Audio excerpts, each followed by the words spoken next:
So, cloud forest. So they are happy there. I can grow things she can't grow. And we plant our plants in orchid bark because it is got so many air spaces, because you cannot pack orchid bark. Okay, the bigger the roots, the bigger the bark. What we want is we want something where we can drench it very quickly, and then where the air remains moist, but it's air, it's not water. And so the orchid roots get to sit in a nice moist air environment until you drown them with water once again. You want to pay attention to the roots. In general, if the roots are happy, the orchid is happy. And if your roots are stressed and not growing and getting rotten or dry, then your plant is clearly in difficulty. What's the root structure? Well, an orchid root is basically a tissue sponge around a vessel. And if you think about what happens to a kitchen sponge, if you were to leave it in 1.5 inches of water in a basin for a week or so, you know what happens if you leave an orchid root sodden. It will rot and get smelly, and just like your kitchen sponge would. If you rot the sponge, no water can get to the vessel. If it can't get to the vessel, it can't get to the leaves. So often, a wilted plant is not necessarily too dry. It may be too wet. It may be that you have rotted the sponge. What happens when especially with Phalaenopsis, the plant had its roots destroyed, or they're dying, and it's starting to wilt, and so you water it more. And there's one main benefit to this, and that is that it puts both of you out of your misery much quicker. But it is not what the orchid wanted. Okay, so I'm going to show you some pictures of roots. So, this is a happy, healthy orchid root. This is a rotted orchid root. And you can see when I pull apart the rotted one, there is that vein. And in the healthy one, that pale green stripe is the vein. And a actively growing root will have a bright green or sometimes a bright brown tip, and the outer surface of it is generally white or silvery, and it's bright and firm. And when your orchid root is hydrated, then it turns bright green.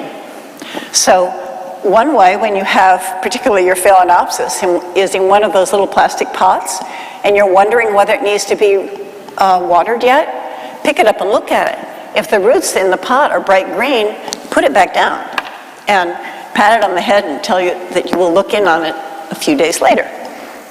Aerial roots, orchids do this. Remember your orchid on the tree.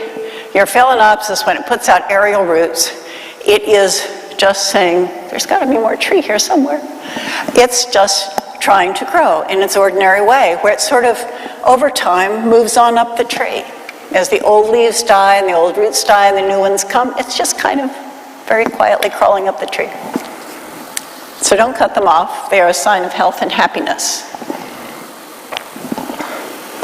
Come on. Doop. Okay, some watering guidelines. When you water, let the water run through. Our water is salty. You do not want salts to accumulate around the roots of your orchids. There are people there's this whole system, I guess, of just use ice cubes on your Phalaenopsis. Well, the whole point of that is to keep you from overwatering. In our climate, with our water, all it does is concentrate salts. Also, you are putting ice cubes on the roots of a plant that doesn't like to go below 60 degrees. It is not what the plant was dreaming of. So, put the ice cubes in your lemonade and take the orchid to your sink or your bucket and drench it. You cannot overwater in a single watering. You can just water too often. I want you to notice when you have watered a plant, then I want you to feel how heavy it is. It should feel heavy after you water it. If it's living in bark and you water it thoroughly and it feels the same, water it again. Because that's telling you that your bark got so dry that it's no longer picking up water and the water's just running by. You want the plant to feel heavier when you're finished. Then let it drain. Orchids cannot, most of them cannot sit with wet feet. And if you have a beautiful jardiniere that you want to put it in, fine. Let it drain, put it back in its jardiniere. All will be well. Do not leave it sitting in water because those roots need a chance to almost dry out. And then when you're wondering when to repot it again, well, the surface should be a bit dry, and the pot should feel noticeably light. It's going to tell you, my water's all gone. The plant used it up, I evaporated, now we're light. So it's a fine time to water again. In general, a plant that is living in bark can be watered at least in most of the year, about once a week. At the moment, even my plants in bark, I'm only watering about once every 10 days because it's cooler and darker and humider, and they're just not drying out as fast. If you have a plant growing in moss, which a lot of the beautiful little Phalaenopsis are, in the wintertime, sometimes it will take up to 3 weeks before that needs water. Don't worry about it. Orchids are really good at surviving desiccation. They are not nearly as good at surviving drowning. A very dry root does not get destroyed. A very wet root is toast. So when in doubt, put it down. There are other water-related problems. And I'm talking some about Phalaenopsis because I'm sure a lot of you have at least a few in your house because everyone sells them and they get given to you and they are absolutely gorgeous, gorgeous, wonderful houseplants. But they grow only from the center. And as I told you, they like to grow in this orientation. And so over the 30 million years that they were evolving, they never really worked on clearing water out of the ground. And when we grow them up this way, and we will let water sit in the crown, they don't have a very good way to get rid of it. And it only takes 6 hours for fungus spores to germinate. And if you rot that center leaf, then you have kind of stopped the growth on the whole thing. And sometimes that progresses to crown rot, or sometimes it will send out an offshoot, but that particular rosette will not grow anymore. There are other orchids, some of the dendrobiums, that require a dry winter rest, or they won't bloom at all. And so I have some now sitting in my shade house that I'm giving a complete dry 2 months. And they're getting a little shriveled, but they're hanging out, they're fine, and it will mean that they bloom when spring comes instead of just sending out more baby plants. When you're growing outdoors, the one thing to keep in mind is that the combination of cold and wet is really hard on plants, on orchids. So cold and wet is a bad combination. Cold and wet equals dead plants.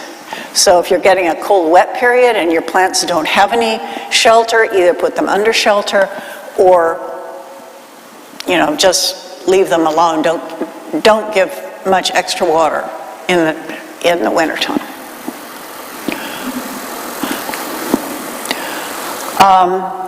Overwatering is absolutely the quickest way to kill an orchid. If you're really tired of that plant, you can drown it and it's out of your life. They need moisture, then air, just like in nature. Rotten roots can't absorb water. The plant is wilted. First, check the roots. See what your problem is. What you may need to do is repot it into better medium. Its medium may be rotting away and holding too much water. When when you're not sure, think about the orchid on its tree. There it is. There's your Phalaenopsis, growing the way it's grown for 30 million years before we showed up and started putting it in pots in the living room. Okay?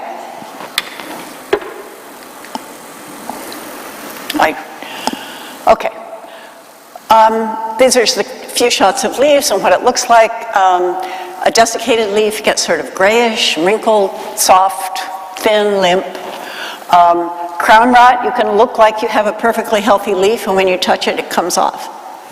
And that's because it got rotted at the base.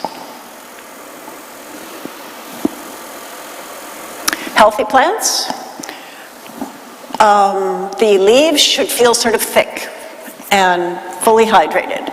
The right color for orchids is a kind of a yellow-green, not a deep green, because that means they're getting enough light. I'm not talking about super yellow, but just a nice limey green is a good color. And they should have shiny, firm roots.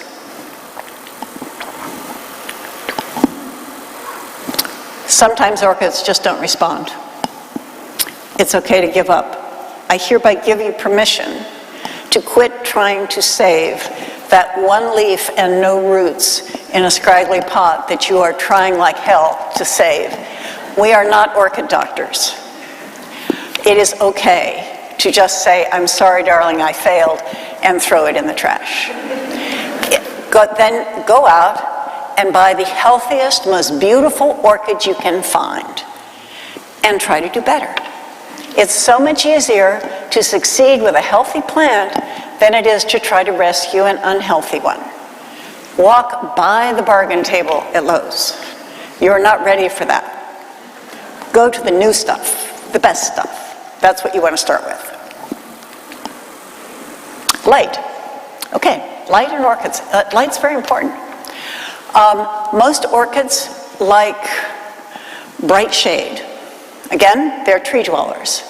The ones that need the most light tend to grow either high in the trees or in trees that grow partially deciduous, where things like Phalaenopsis are growing down on the trunk, where it's darker, but it is still tree shade. Indoors, you want your plants near a bright window.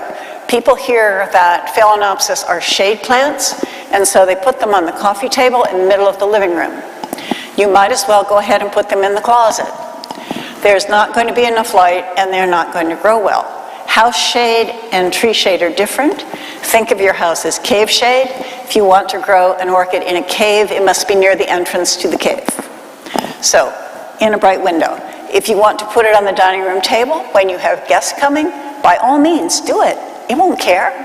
But when it all calms down and the dishes are washed, put it back where it likes to be, and that's where you grow it. You know, your job, once the flowers fade, is to grow the plant, and then it will reward you with new flowers another year. An outdoor vacation for your indoor plants works fine. Again, you want to remember, though, that your house is much darker, even by the window, than your patio is going to be. So put them in quite a shady area outdoors, so that you don't burn the leaves. Then you can gradually then move them to a little bit brighter area. If the leaves feel warm to the touch, then that's excessive light, and you should be moving them into a little shadier spot. Here's a Phalaenopsis that I have grown for 15 years in the sunroom in my kitchen. Every couple of years I repot it, but it blooms every year. And it's just living in a west-facing window under a skylight. And so totally happy. The leaves tell you something about the light. If you get otherwise healthy-looking plant, especially one that has dark-colored flowers, they may get some dark pigmentation in the leaves. If the leaf otherwise looks healthy, that's likely just natural pigmentation, as you see in the center plant. Excess light, you can see the plant up there, is getting kind of tight, and those bulbs are called pseudobulbs, and those are getting kind of desiccated and flat, so that's getting actually more light than it would like. And that is sunburn. So once that happens to your leaf, that leaf is done. It's unsightly. You can cut below it and then move that plant out of so much sun. But it's not going to get better. I want to point up there for my clicker, and that's not where the clicker receiver is. So anyway, humidity. There's no very good substitute for humidity. All of these orchids tend to come, the epiphytes come from different elevations in the tropics. So the cool growers are growing higher on the mountains, the warm growers are maybe down in the river valleys or near the beach, but in general, they are living in areas with substantial humidity. And they like probably at least 50%. You are fortunate where you live in that our outdoor humidity range is pretty much perfect. With the exception of Santa Ana's, we're just right. We're in that nice, 40 to 70 range, which is what orchids really love.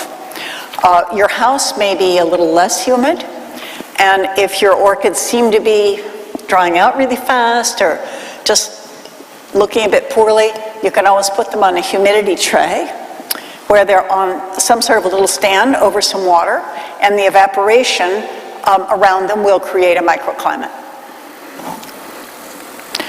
You don't want your flowers damp at night because then you can get botrytis, which is a fungus that causes spots. And one of my plants here has got some spots on the flowers because we went through such a long period of rainy, cold nights. And so got a little spotting. Okay, these are some examples of plant trays. If you're using that, a copper strip, it can be put in them to prevent algae growth. And then feeding your orchids. Okay, let's talk about orchids on a tree and how they get fed. Every time it rains, it washes the tree. And it washes down bird droppings and dead leaves and assorted gunge gets mixed into that water. And so the orchid roots are getting a very light feeding every time it rains. And that's the kind of feeding they really like. I fertilize all of my orchids once a week. Or, the ones I water more often, I have mounted ones that don't get fed every time I water them, but they get fed once a week.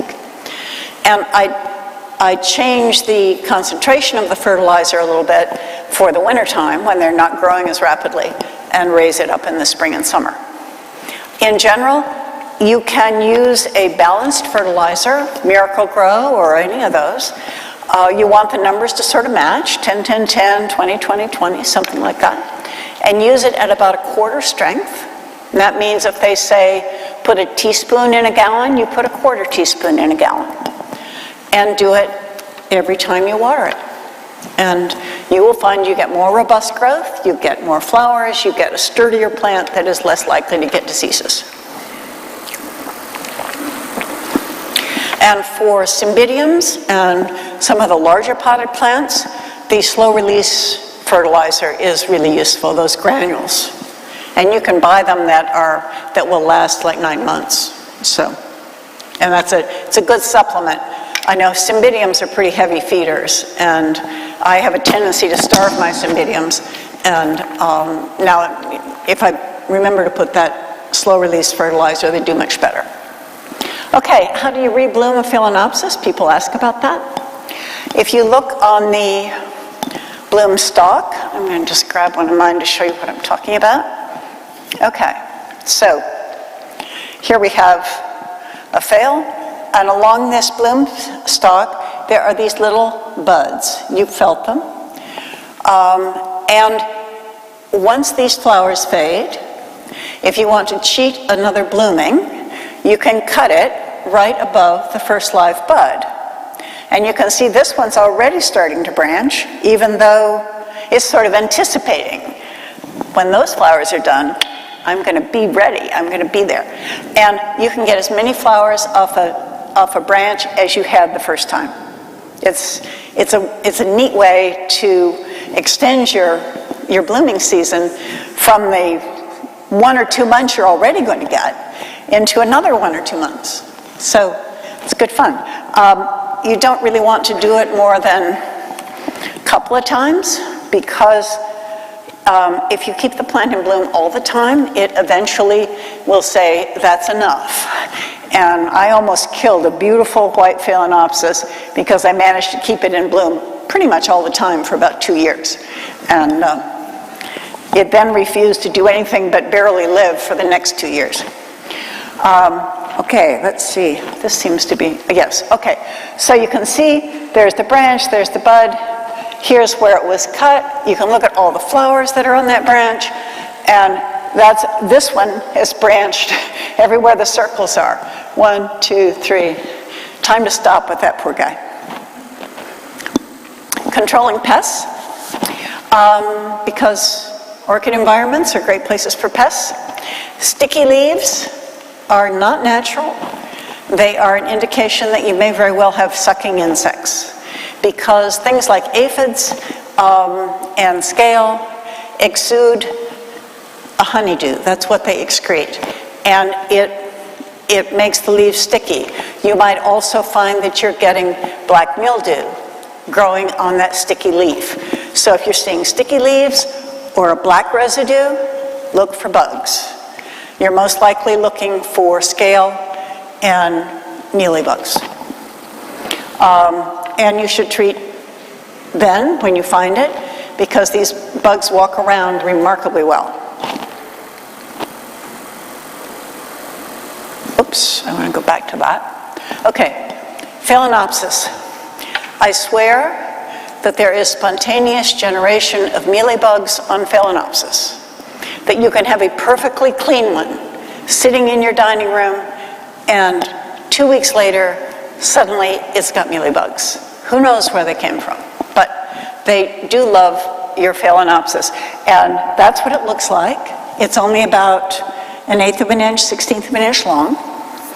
They like to get at the back of the flower, between the petals or under the lip, on the stem, at the back of the petals, and they will also attack other things like dendrobiums and any of your soft-leafed orchids in the very newest growth. They like to attack those also. Here's some other scale pests. This one is the worst one to watch for. It's called Bois du Val scale. It looks, the females look like about 1/16 of an inch perfect beige circle on your leaves. Sometimes you'll see suddenly that the leaf has this pale disc on it, and you look, and in the very middle of that is one of those female scales. The immature and males are soft and fuzzy and look almost like mealybugs, but tend to form sort of a mat. It's a very destructive scale. If you find it, you really have to treat it, or it can kill your plant. Hard brown scale, they just look like little helmets. Those are easily gotten rid of with a toothbrush. And soft brown scale, which again, that can grow rampantly, especially on the backs of leaves. Spider mites. If you see your leaves suddenly getting this sort of pale stippled look to them instead of being a nice green, they may have spider mites, because spider mites sort of suck out every other chloroplast. So they really are taking part of the green out of your plant. And here you can see there's the mites form webs in a severe infection. So what do? One of the easiest things for the average homeowner to do that is safe for you, safe for your pets, safe for the environment, is a horticultural spray oil. They change the name on these all the time, but what you're looking for is a mineral oil base. I don't recommend neem oil because it can be toxic to flowers. And if you are trying to get rid of mealybugs on your Phalaenopsis, you want something that the flowers can tolerate. And they can tolerate this. I keep it mixed up in a spray bottle in my greenhouse all the time. It also is a very good leaf shine.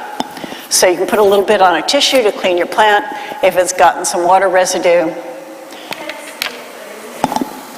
Here, it's called year-round spray oil.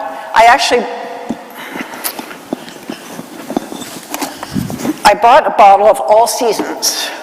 This is what it looks like. You can check later. It's for sale on Armstrong. Do you ever use alcohol? You can, I was going to say that, yes. You could use alcohol on a Q-tip. That will work reasonably well too. You have to contact every plant, every bug. It's a little more drying to the flowers. The way the oil works is it suffocates the scale. And you can even spray the whole plant and it will just keep the scale from living. There's some other magic sprays that I've come up with lately. But you want to know somebody who's already into orchids and beg a little bit from them. There's a spray called N-Star, which is actually a bug hormone. And it keeps baby mealybugs from becoming adults. And it is magic. It doesn't smell, and it's safe, and I love it. Anyway, but alcohol or oil works pretty well, as long as you don't have a huge infestation. And then what I do, especially if I'm attacking a bad scale infection, is I keep a bunch of soft toothbrushes around, and I brush off everything that I can see. Orchid leaves are pretty sturdy, and so you really can just brush at them with a toothbrush and it won't hurt them.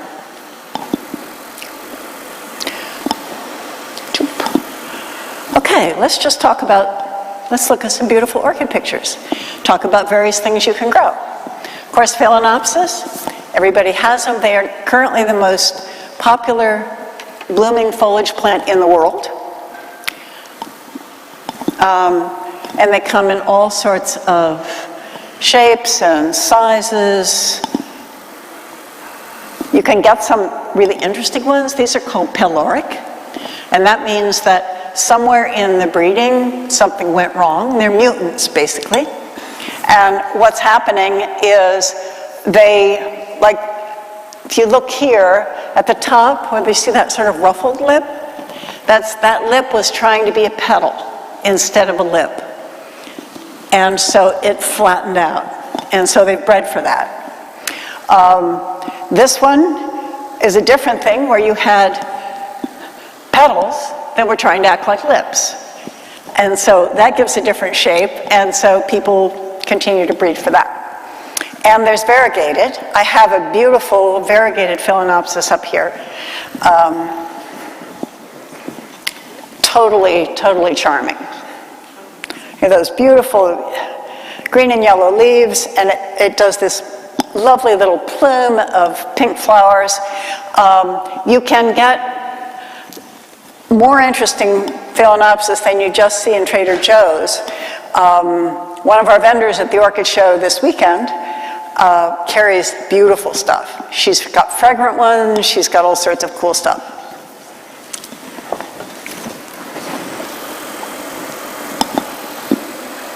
And the Phalaenopsis species are very interesting.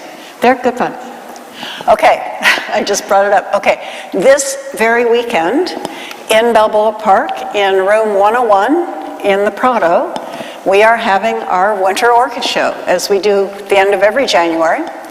And if you enjoy seeing the plants that I have to show you today, you really should come to the show, because we have so many good growers in the club.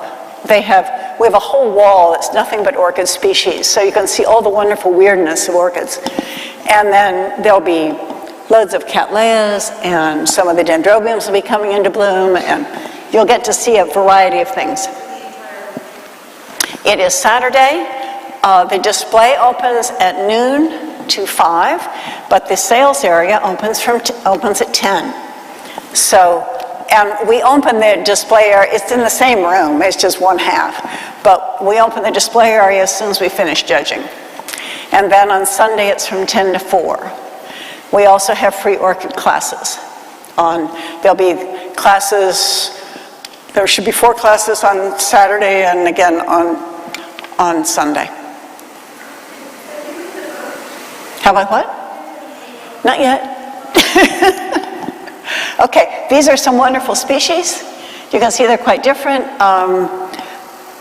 Some of them grow, this one, for instance, it sends out flower spikes, and the flower spikes rebloom year after year. So the older it gets, the more of those it gets, and it gets more and more wonderful and weird the longer you have it. This one has these beautiful marbled leaves. This is one of my favorites. And it produces this gorgeous head of very fragile pink flowers that kind of twitter in the wind when it's just, oh, I love it. And this guy is teeny, teeny little flowers. They're about 1 inch across, and they have these white petioles. So they're rather special too. Anyway, and I know that one perfectly, and its name has escaped me for the moment, but they are gorgeous big flowers, and these plants grow huge, huge leaves. There's a group of them from Borneo that grow these extra large leaves. So, yeah, what's not to like about Phalaenopsis? You know, they're cheap, they look beautiful in your house, they're easy to get, they last for months and months, they're like the ultimate cut flower. But you're gardeners. You don't have to throw away your Phalaenopsis when the flowers fade. And just because the flowers have faded doesn't mean the plant is dying. When your roses go out of bloom, you don't say, my roses died. It's the same with an orchid. When they drop their flowers, it simply means they're done blooming now. If that flower spike is still green, you can cut it back and get a branch. If it has turned brown, then you can cut it all the way down. Its only job is to carry flowers. And it's going to make a new one next spring. So they tend to bloom mostly once a year. They're all setting spikes about now, and then they'll start to bloom from now on through the spring and summer. And many of them now are fragrant. They're breeding Phalaenopsis to get some fragrance in them, which is quite fun. A good pal, a good friend indoors for Phalaenopsis are some of the tropical slipper orchids. And I'm talking about Paphiopedilums. And those, again, you have really delightful little species. This is what they call a complex hybrid. This has got so many different things in its parental background that it's like a human being. You'd never get it figured out. This is another species, and look at the beautiful leaves. A lot of the Paphiopedilums have lovely leaves, so when they're out of bloom, they make nice little foliage plants. They tend to hold their flowers as long as the phales do. So at least a month, they'll hold on to their flowers. And some of them have hairs and calluses and spots and all sorts of fun stuff going on. This is an outdoor growing Paphiopedilum. So rather than being a friend inside to the phales, this one grows in my shade house. And there are a number of them that really prefer to grow outside.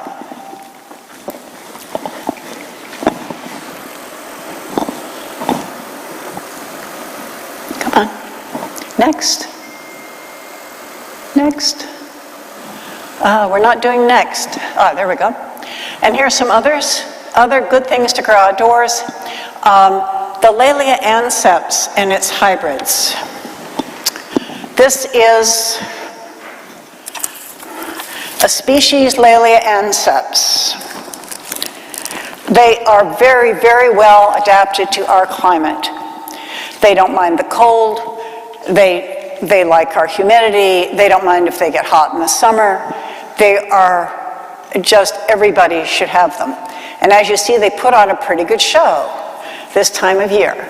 The species comes everywhere from completely white to this purple and white to some gorgeous purples that have been really bred a lot. Some of them now have sort of feather designs on their petals. Everybody should be growing them. And then I wanted to show you also what they do. This I tied to a piece of bark. I have put, this is just Spanish moss, I've put there to help keep moisture around the roots. But look what it did. It is totally firmly attached. I could take the tie off with no problem because this is not leaving this bark for anything. So it's kind of a fun way to grow it. These you could grow in a tree if you wanted because they like our climate that much. Another fun thing is the anceps hybrids. These are all Laelia anceps hybrids. This is one of the most popular ones. It is called Santa Barbara Sunset. See, it has beautiful flowers. It can grow into a monster specimen plant that when it's in bloom may have, 25 spikes on it. You can put on a serious show with Santa Barbara Sunset. And again, if they have anceps in the background, they're going to love your patio. This is a very pretty one. This is one that was bred at, these come from Santa Barbara Orchid Estates. They have a good online ordering system. They do a lot of very good breeding of the anceps hybrids.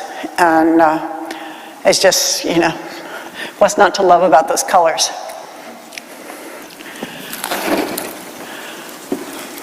And this is another of their hybrids, which is, just bam, in your face, spectacular.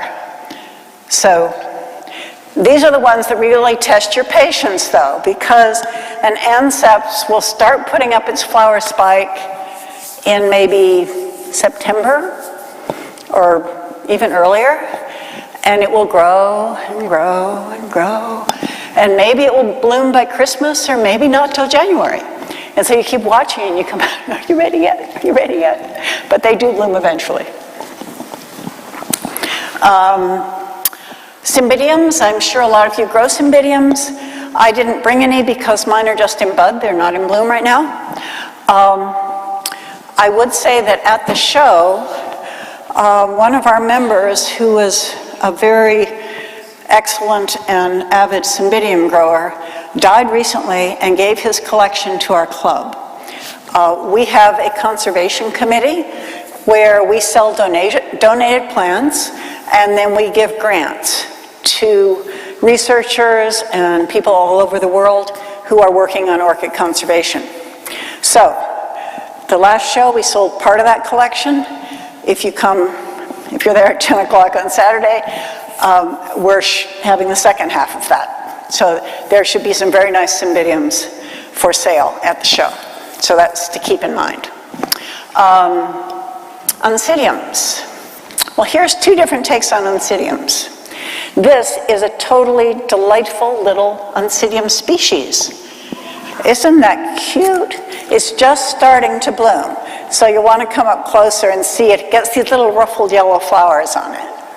I grow this outdoors all year long. It is growing, again, it's growing on a piece of wood. It has a little bit of moss, but I water it every couple of days because you can't overwater a plant on a piece of bark, but you do need to give them fairly frequent watering. But this is, it's called Oncidium chirophorum. And if you've ever heard or seen Oncidium twinkle, it's this size, and this is one of the parents of twinkle, which has been very popular. This is one of my favorites. This is Oncidium sweet sugar, and this is the extremely yellow form, which is called lemon drop. But I have a number of sweet sugars. They love it outside. They put up gorgeous spikes.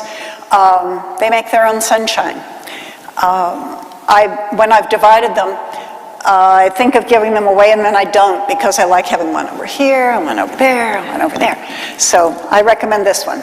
And many other of the oncidiums will grow outside as well. This is one of the Sherry Baby crosses. And Sherry Baby's claim to fame is it smells like chocolate. And it has these lovely bouquets of little purple flowers. This one you also could grow outdoors. Some of the oncidiums, you may be a little more sensitive, and so if you're expecting a really cold night, you want to give them a little more protection, bring them closer to the house, or put them in the garage even. But in general, they will do fine. Australian dendrobiums, I highly recommend these. This is one of the smaller types. This blooms off and on all year in this lovely purple color, and then it flushes a bunch of flowers in the spring. As you can see, it's covered with buds. They grow new shoots every year. They rebloom off the old shoots as well. And the Aussie dendrobiums they are tough as old boots. They love it here. They don't mind getting hot. They don't mind getting cold. They are a wonderful addition to your assortment. You can see the big one there. That is speciosum. Those get huge like that, but they'll have a flower spike like a foxtail that's, this long and covered with 40 flowers. They have a wonderful scent. They're just quite amazing. This is one of the newer hybrids that they're making that has, the Australians now working about getting new colors and stronger yellows, red speckles, that sort of thing, into their flowers. And this is the one that's putting out the big scent. I came to my car this morning, I went, somebody has been perfuming my car. And this is just a young one. This is its first flower spike for me. So when it gets a little older, it will have a bunch of them. And again, these will bloom off the old growths and the new growths. Ancellias, I don't have an Ancellia here, but again, they're a very good outdoor plant. There's a single species of Ancellia that comes from all over Africa. They are everything from a small plant about this size to ones this tall. They have pale yellow flowers like the picture, up to heavily spotted golden brown flowers, some very large. So it's a fun group, again, and easy to be successful with. Some more of the outdoors. There are a number of cold-tolerant Cattleyas. The purpuratas, which are up here, those again come in many different colors. They are a summer bloomer. That's June glory. That one's Cattleya maxima, the purple one. That's more spring to summer. The nobile dendrobiums, they put on a beautiful show in the spring. They like to be rested for about 2 months in the wintertime with no water. Sobrelias, those grow as garden plants in Costa Rica and some of them get quite tall. Some of them will get like 10 feet tall. But there are a number of them that are about this height. That flower is about 3 to 4 inches across. The flowers don't last a long time, but they keep producing them. Once they're in their blooming season, they'll just do a succession of flowers. And they come in a bunch of different colors. So they're kind of fun. Epidendrums. This is what we call a reed stem epidendrum. This is a bit unusual because you can grow these in a garden bed. I brought today a number of little offshoots, we call them kikis, from this actual pink epidendrum, which is growing next to my fish pond. And anyone who wants to try them, I have a few in a bag here, and a sample of the flower. So they can be quite fun. Miltonias are another good one. And then some of the terrestrial orchids are fun to grow outdoors because they will come up in the spring or come up in the fall, and then when they go dormant, you just put them to the side and do nothing until they come up again. So they're very nice. If you do vacation a certain time of year, you could have some of the orchids that like a total rest for when you're going to be gone, and you don't have to get anyone to care for them. This is my shade house.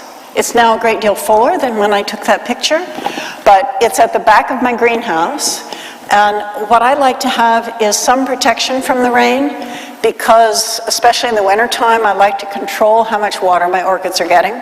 And I don't want my flowers spotted by staying wet overnight. But it's otherwise a very simple structure. It's just, you know, some wooden beams. And then I have shade cloth that I hang above it. We get hotter in Rancho Santa Fe than you do here. And if the shade cloth is sitting right on the roof, it actually heats the roof, and the whole place gets warmer. If you suspend it about 8 inches above the roof, then it's shading the roof, and it keeps the whole thing much cooler. But otherwise, I do nothing out there. I should have mist out there, I don't. I just water my hanging plants with a hose. And most things do just fine. I don't even have a fan out there. It just is in a good breezeway. Orchids like air. That's the other thing they get living on the tree. A lot of breeze going by the roots, going by the flowers. They really like air movement.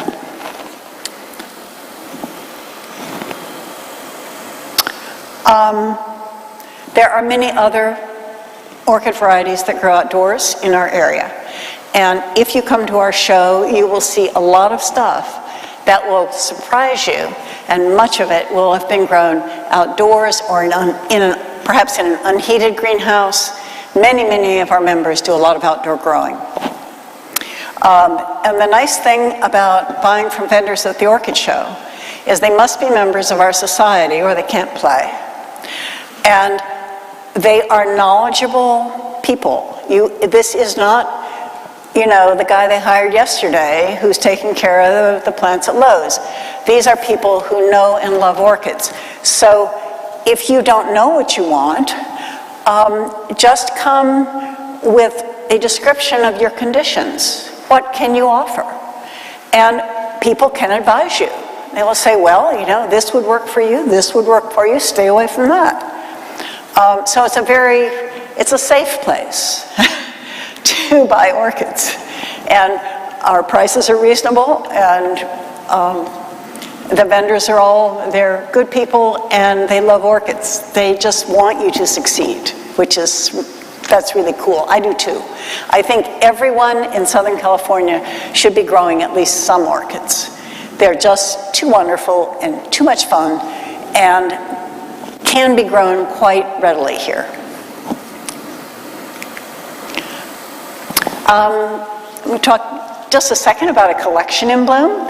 If you decide that you would like to get involved with orchids, keep in mind that orchids have seasons, and many of them bloom only once or twice a year.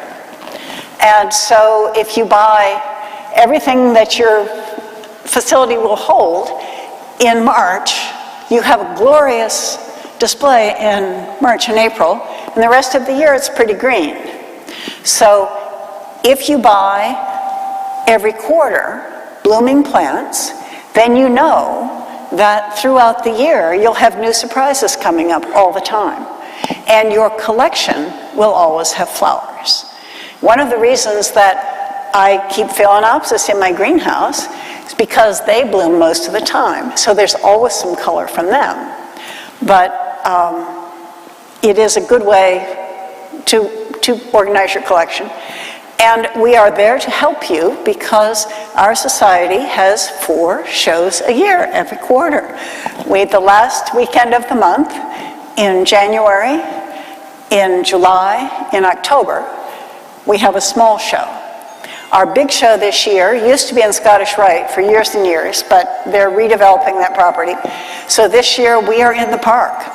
But we have 2 patios, so we'll have bigger display, we'll have more vendors, and we will be on Earth Day weekend this year in April. So I hope that's what the postcards are about. I hope that you will come because I think you'll have a nice time. Fred Clark is going to be there. He's one of the best breeders of compact Cattleyas and also the Australian Dendrobiums in all of the U.S. He's a very sought-after grower. So it'll be worth your while to come on down. And yes, so there's our orchid show. You can take a picture with your phone if you don't want to take notes. This is the one that's coming up this weekend. So come on down, as they say. We even have a kids' corner if you have children or get stuck with your grandchildren. We have games, we have a nice lady there, so the children can have a good time. And come to our Orchids of the Earth. We think it's going to be a good show. We've been working very hard on it, and I hope you'll be there.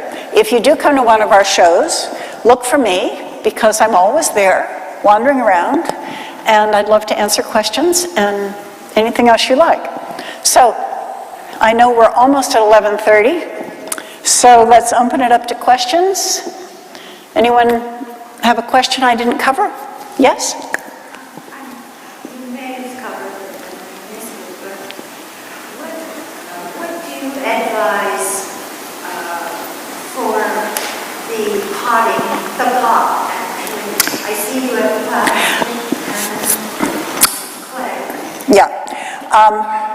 And just, I'm going to answer that, but let me say, for anyone who wants to stay for a little bit longer, I am equipped to demonstrate how to repot a Phalaenopsis.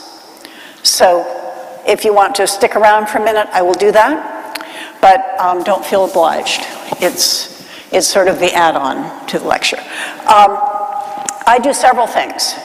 In general, I use a high-quality New Zealand pine bark for my potting mix, mixed with large perlite.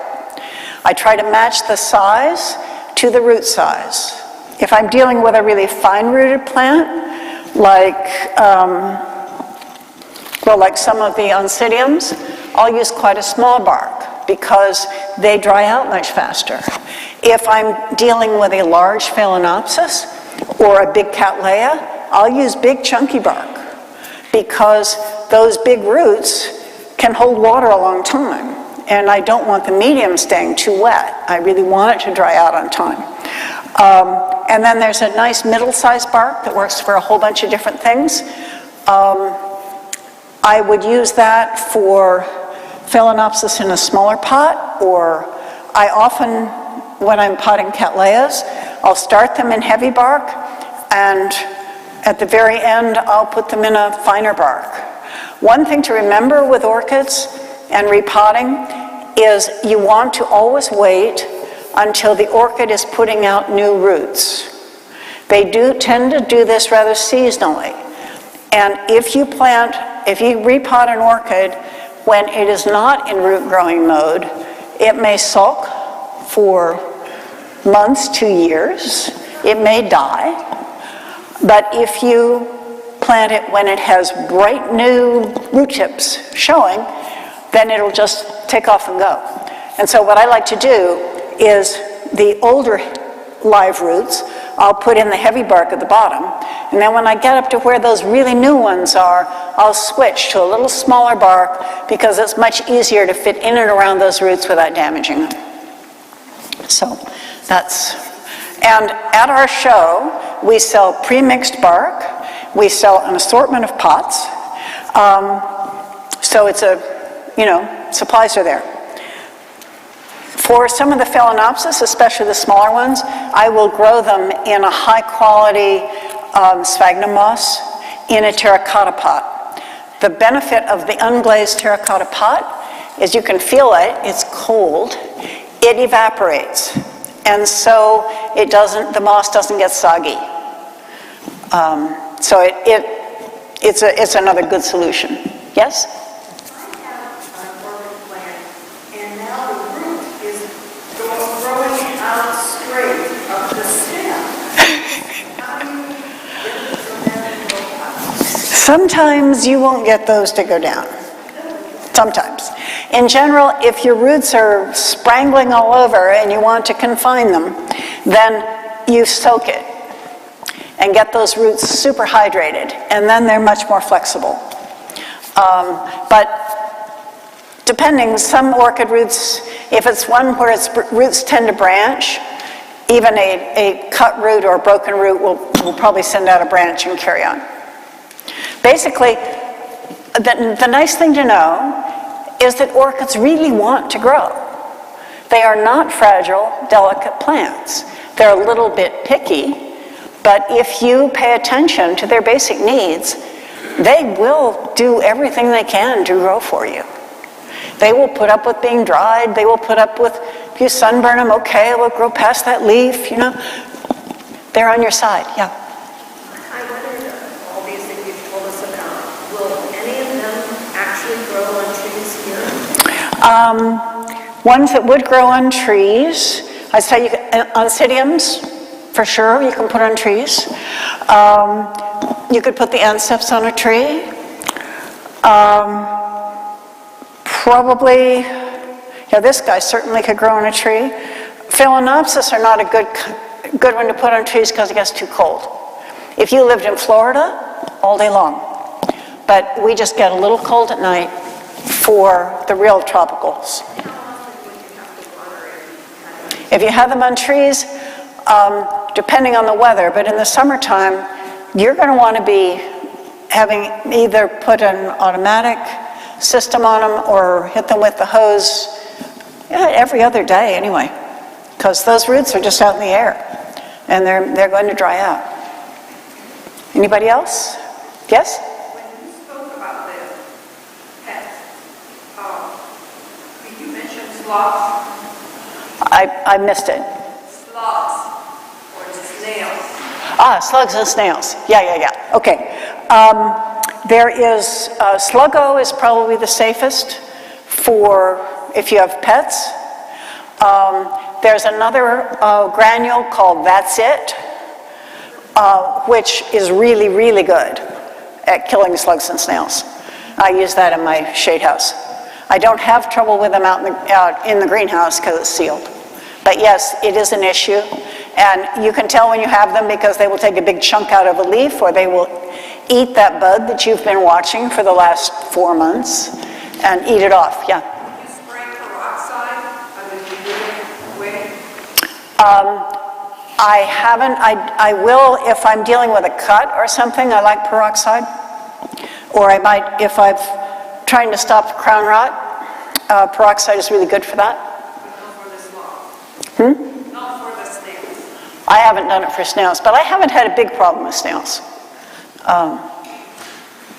Does anyone, yes? My cymbidiums are huge, full of blossoms and beautiful. Now when those blossoms are done, the last time I just took it and whacked it and repot? Yeah. You can do that. They're very tough. Yeah. They're a pain in the neck. I've got a bunch of overgrown cymbidiums that I haven't dealt with when I should have because they're such a pain in the neck and they use up so much medium. So I sort of wait till the final hour before I do anything. Does anyone want to see a potting demonstration? Yes. Do we have time? No? Eeny beeny? I'll go really fast. I'll just do it quick. Unless that's not good. You tell me. Anyone who can stay can walk. Yes, what I'm saying is that... I'd like to give you an applause. Oh. Thank you. I hope you learned something. I hope you are feeling confident and inspired. That's what I'm looking for here. So. Oh, you are too far back. Yeah. I was thinking people should not be so far back. I'll just spread them a little bit. Potting demonstration. Oh, probably about 10 minutes. Okay. Because we have our lunch At 12:30, you said that. I think we're okay. Okay, that one's. Have you? Yes. Look at this. Oh, yes. This is a zygopetalum, and the plant that it was on is so beat up from the rain that I didn't bring the plant, but I just broke the flower off. Smell that. It's really fragrant. Yes. Those you grow with your cymbidiums. Can I have you move these? It smells like Can I come around? Oh, and start packing them up? Or no, I don't want to pack them up. I want people to see them for a minute. I think I met you at the orchid show because you were